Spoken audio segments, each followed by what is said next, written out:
Wednesday was a Thursday, but I know. Thursday It throws me off quite a bit. Hey, everybody.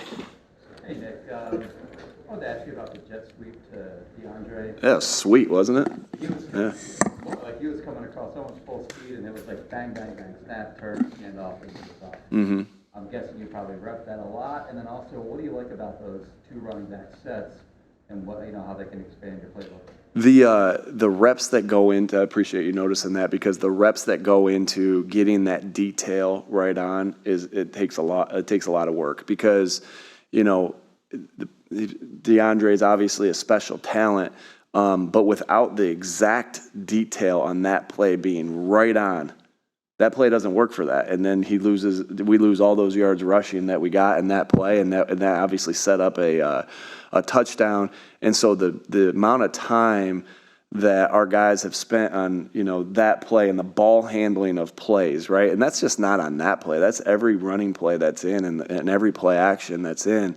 There's a lot of time that is devoted towards the detail of the play, right? The talents of the players make the play go, and then the detail lets the play really shine. And so, man, they really worked hard on that. As far as the sets, DeAndre is a special back in the sense that he can line up different places and be an issue to the defense at different places where he lines up, whether that's in the backfield with another back, whether that's in the backfield with himself, whether that's in the backfield with like Devontae, which we had this week, or whether that's in the slot or outside. And so that just makes him harder to defend and more of a problem. And that's, those are some of the things we've used in the past and last week to, just to help our guys make plays. Why was that the perfect time for Brian to call that? Because it worked. Sometimes you're going to call plays. No, in that particular set, without getting too much into that, Jeff, there were some plays that were set up prior to and that meshed well, whether that's the week before, 2 weeks before, earlier in the game. You're looking for things like that. So, you're looking for, is there a motion that shows that play earlier in the game or earlier in that you've seen on another team run? How does that look? And then you're kind of trying to piece that together based off of what that looks. That doesn't mean you can't come out and start with that play. It's just, Brian did a great job of calling that play in that particular time. And I think Brian's done a phenomenal job of calling the game. I really feel like we haven't missed, obviously Shane did an unbelievable job all last year, but I don't feel like we've missed a beat on offense. We've been in a good groove, and Brian has just done a great job of leading this group, have done a great job of calling the game, adjusting in the game. I just think he's done a top-notch job, and that was an example of that. I can ask about the details of a different play, the interception, not to allocate blame, but just to understand where the disconnect is. What are the teaching points on that, and why? What leads to them not being on the same page there? Yeah, that's going to happen at sometimes. We give our guys freedom. There's when you put a playbook page up, this is what it's supposed to look like. There's route discipline that's and detail that goes with that, but we also give them freedom. So it's not a thing where it's like you have to run it this way every single time, because then you're creating robots. So there's freedom in it, and sometimes when you beat a guy over the top, and you have a clear lane to go vertically, there's a time to put your hand up and do that, and then there's a time not to. On that particular case, it got us, slight miscommunication on that. But you're going to have some of those when you get your freedom, and you give the guys freedom to make plays like that. And so, obviously, what we see, those are very less obvious when they go for huge plays, right? They may score a touchdown, but you may not have known that he broke his route off or did something different on the route.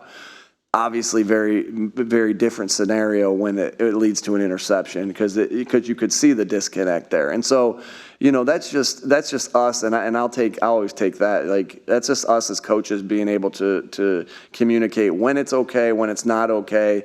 even more detailed on our end as coaches to make sure that we know exactly. Our job as coaches is to make sure that the job description is very clear on everything. And so, in that particular one, we probably didn't want that to happen, but I got to be clear about that. Nick, Julio was on the field for twice as many snaps as he had played in any game before for you guys. How much of that is him kind of doing some stuff that Dallas would normally do? It looked like, certainly in some pass routes, that there were plays that looked familiar if 88 was out there as Yeah, some of it is that, with Dallas out there, it doesn't fall on just one person to take the place of Dallas Goedert. It's hard to replace a player with the style of play and the type of player that Dallas is. And so some of it is that, some of it is he's continuing to ramp up. And, obviously he didn't have training camp. He didn't have all those different things. And he's been here for a certain amount of time now where we feel better and better that he knows what, he really did pick it up really fast, but that he knows all the adjustments and every different thing like that, and that his body's ready to play there. So a little bit of supplementing Dallas, a little bit that he's ready to go more and more and more each week, and we'll see how that continues. Are you finding that teams now are like really determined to take away A.J. Brown? I mean, even with Dallas out now, more bracketing and what that means for guys like Devontae.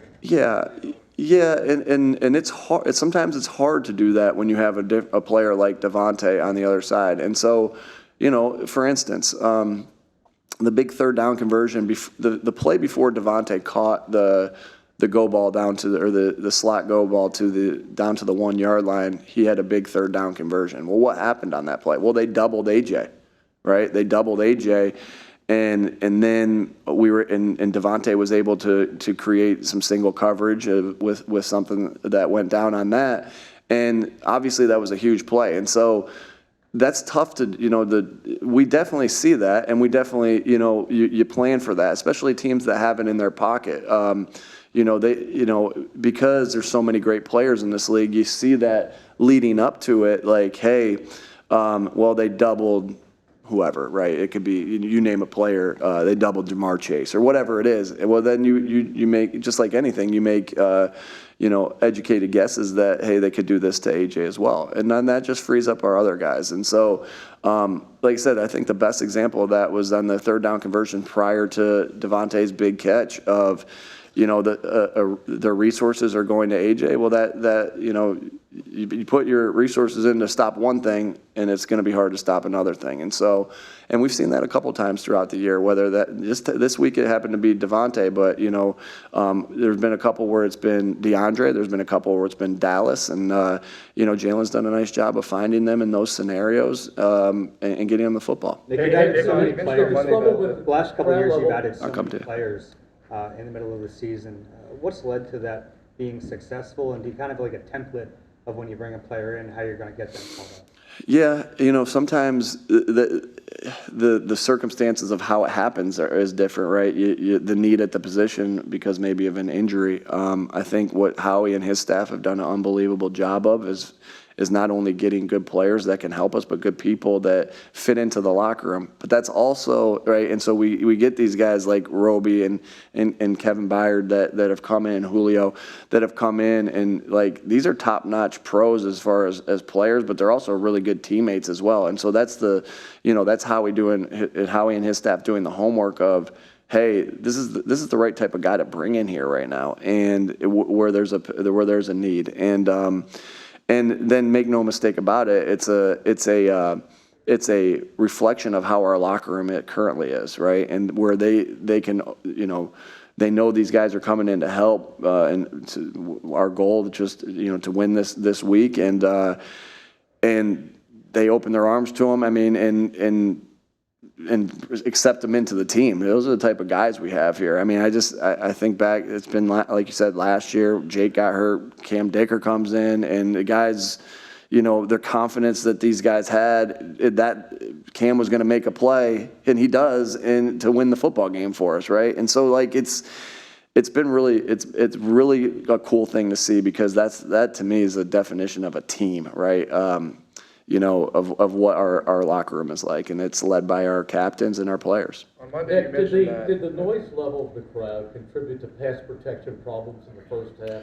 And then how did you rectify it in the second half? Yeah, it definitely was loud there. You know, that's a loud stadium, a rowdy stadium, and you know, when it is loud like that, it makes it more challenging to communicate. And we do our best to simulate that as much as we can in practice, but there's sometimes you can't get those speakers outside as loud as it is in Arrowhead or in Lincoln Financial or wherever it may be.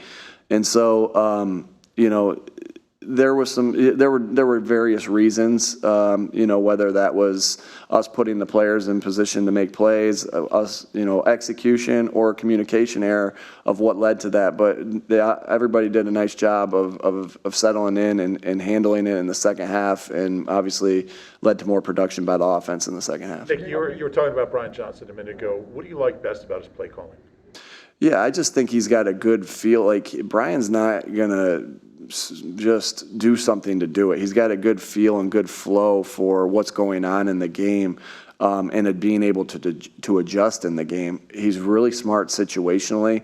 And when I talk about situational football, these things pop up everywhere. Third down, red zone, 2 minute, backed up, you know, third down and backed up, 4 minute, 4 minute backed up, 4 minute third down. Like, they're endless. And he's just done an unbelievable job in those scenarios of, you know, the preparation that we put in for it. But, you know, and we do all that preparation in that together. But then there's going to be an art to it of like, okay, well, this is what we planned on doing, but this is what the play requires right now because of the way the defense is. So I think he does a great job adjusting, does a great job in game, you know, having feel for the situations, is going to do what we feel like is best to do to win that game. And that doesn't necessarily, that can mean run it a ton, it can mean throw it a ton, and that can be mix. And so, again, just like I said, I just feel like, you know, as you look at our statistics and what and the feel of games, I just think he's done a really good job, and probably hasn't been talked enough about of how good of a job he's done based off of, like, I think there was an expectation coming in like, we lost our coordinator, we're going to take a step back, and that's really not been the case. And we have the same record as we had last year, and to me, Brian deserves a lot of credit for that and should be being talked about more in that light of, man, this guy's doing a really good job. Locker room's open. We could do a couple more in here. You mentioned Jalen's check. Just then on this interception, you said there's freedom. You mentioned.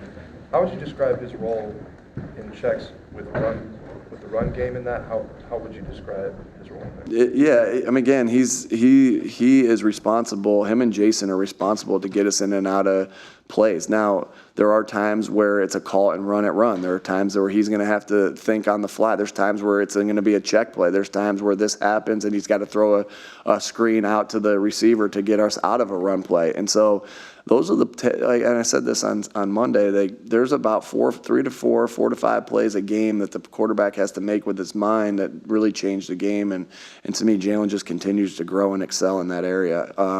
You know, for instance, you know, like I said about the Devontae play of him getting to that, I mean, that was a game-changing play for us. And he made a great throw, made a great check, and Devontae made a great catch. Any advantage going from Spags to McDermott, and at this point, do they have any similarities? There's some similarities, yeah. So there's obviously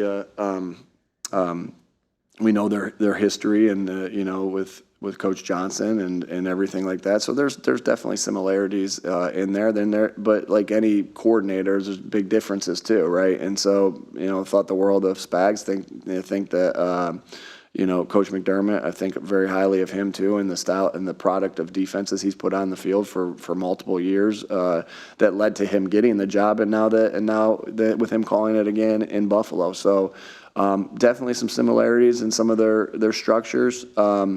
And definitely some uniqueness that they have, that he has separate from that challenge us as well. And leading into Jalen, the called runs for Jalen. I know that he's going to say that he's good to go on those, but how often do you find yourself checking in with him, like health-wise on those? Yeah, I mean, that's what we're doing all week at practice, right? We're seeing, like, he could tell us one thing, we're watching him at practice as well. So it is checking in with him, seeing how he's feeling, but it's also seeing how practice goes, right? You go into a game with with plays that you intend on calling, and past experiences give you with those plays give you confidence to call them, but also practice reps.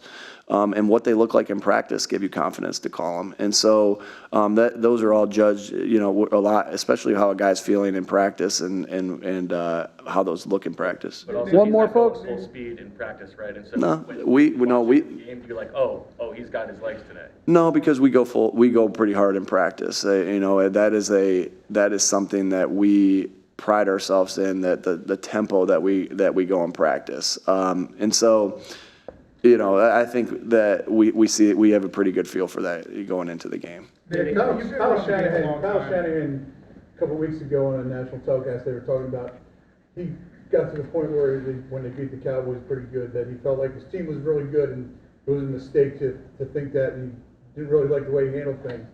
At this point where you're at 9-1 and you just beat the Chiefs, seem to beat you, do you have to be worried of being too overconfident, making sure those guys aren't that? I think there's a difference between confidence and like overconfident, cockiness, all those different, there's a difference in that. Like, it's good to have confidence going. It's good to believe in each other. It's good to believe in the team. But we also know that believing in ourselves and believing in this team is a product of the work that we put in, not only the past, but more so about the work we're going to put in this week to get ready for this game. And so I think there's a big power that there is in belief in each other. When you believe in somebody, it takes it takes the guy to another level. Coach to player, player to player, player to coach. And so that's a powerful thing, but we also know what goes into making that belief happen, and that's the work that you put in, week out. And so our focus every week is to make sure, just like coming into this year, how do you duplicate, the question was probably at the beginning of the year, I know was, how do you duplicate what you did last year? Well, it's little steps. It's not going to be, boom, all of a sudden this happens. It happens because of the work that you put in and walk through. The meeting detail that you put in, the intensity at practice, the commitment to getting better at core values. And so that's what it's about. All right.